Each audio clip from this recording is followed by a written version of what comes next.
Hola, what it do, guys? What it do? Welcome back. Oh, I need the arrow. I'm sorry, it's still hot in Florida. Welcome back to my YouTube channel.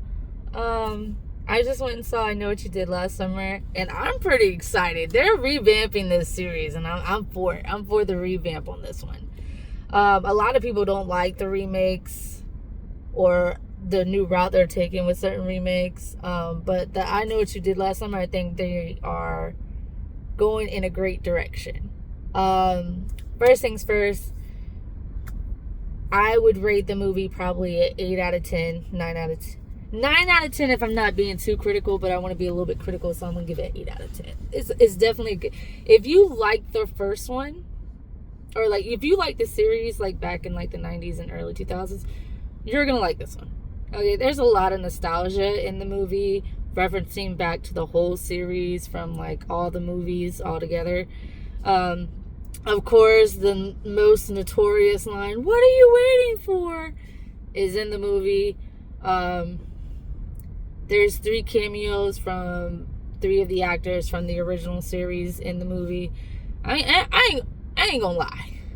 Jennifer Love Hewitt, that woman is gorgeous. She was gorgeous back in the day, but she's even gorgeous now with her little thick self. Like, baby is fine.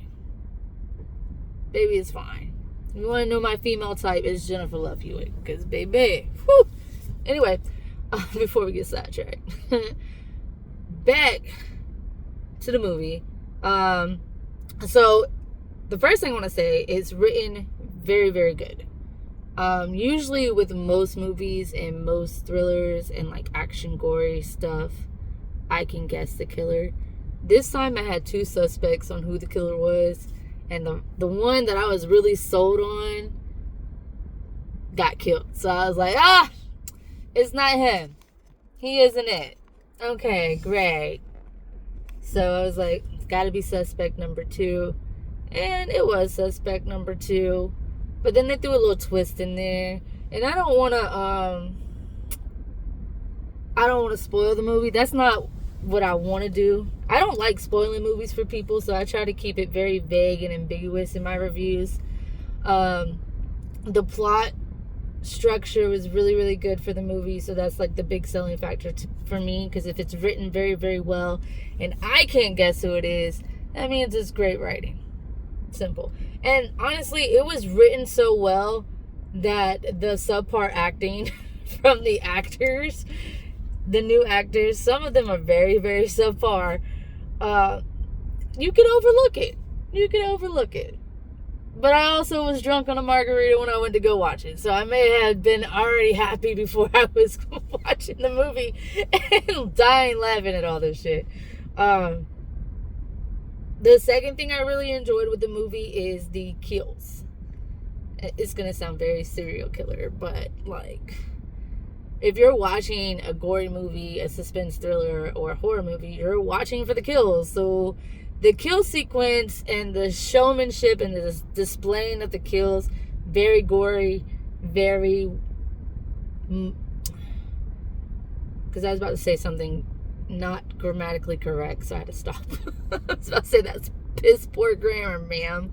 The kills were very well thought out in like the setting in which each kill took place. Kind of like my other movie that I really do like, Doctor Strange and the Multiverse of Madness. I thought all the kills in that movie were very well thought out. But the kills are very well thought out. They're very gory, very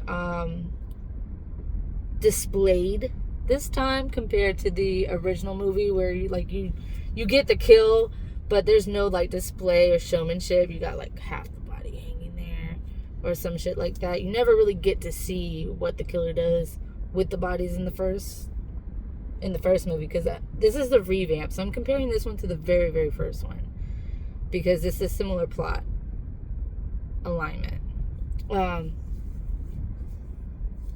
But yeah, the kills were very, very well thought out.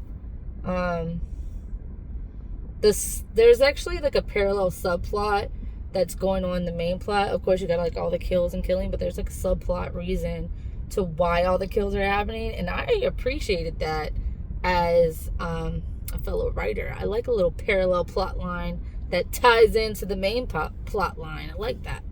And if you don't know what I'm talking about, so, and I don't want to give too much away, so basically you have the main plot, which is like the first movie. It's a very similar plot like the first movie, but because now we are in the future, everything that has happened in the past, everybody's ignoring.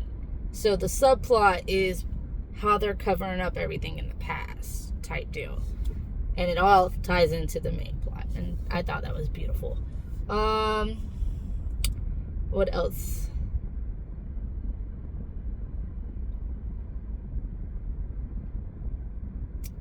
As for the new actors, some of them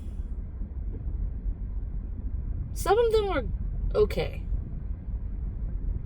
Not all of them were great, but some were okay. Most of them unbelievable as actors. I think the most authentic, believable one out of the new actors was Teddy.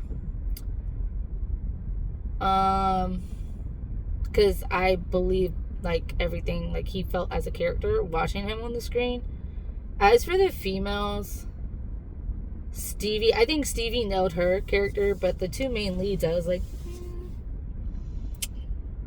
I mean, they did their job, but it wasn't like a selling factor. I was just like, okay, whatever. But everything else was so good, I could overlook that. The nostalgia from the first one, I can overlook the subpar acting and enjoy what it was for. So, with that being said, what else? A little subpar acting and a little bit of slow moments. That's why I rated it 8 out of 10.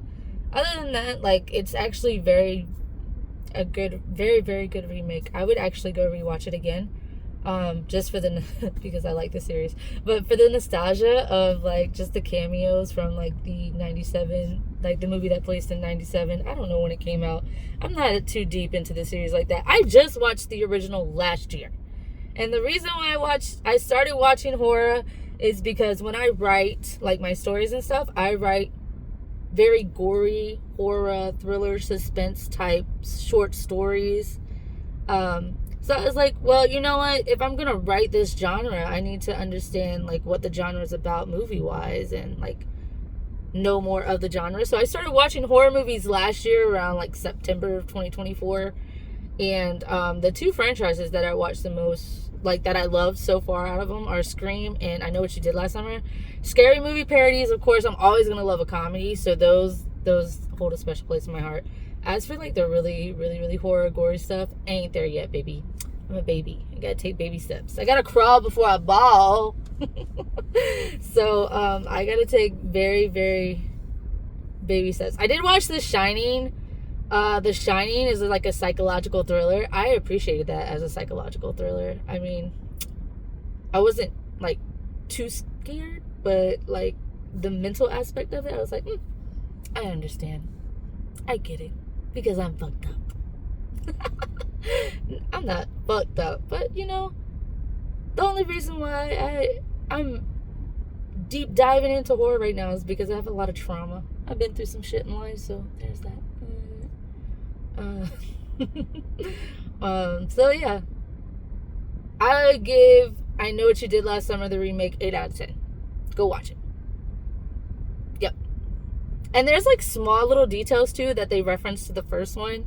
If you haven't seen the first one, you're not gonna understand those references. I mean, you'll understand the whole plot because the whole plot is there, but like if you don't know like the little nostalgia things, like the Bayside restaurant or Bayside thing where the goriest kill takes place in the first one, you're not gonna understand that reference. They explain it, but and then like the float from the first one is in there. Like there's so many like little details that they put in from the first one. I was just like, oh my god, this is great. All right, so that is my 10-minute spiel or review of I Know What You Did Last Summer. Go watch it. I think it was a great remake. Let me know what you think about it, if you liked it or not. And let me know what other movie you want me to go watch. I mean, I already have one lined up for Saturday to go watch with my dad. But, yeah. Remember to like, comment, and subscribe. If you don't, cool. If you do, cool.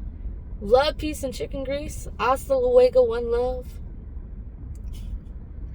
Life updates are coming soon. But I just had to take this time because it's like real fresh. I just left the movie theaters. I did a self-care date. And I had to take time to get it out of there. So, toodles!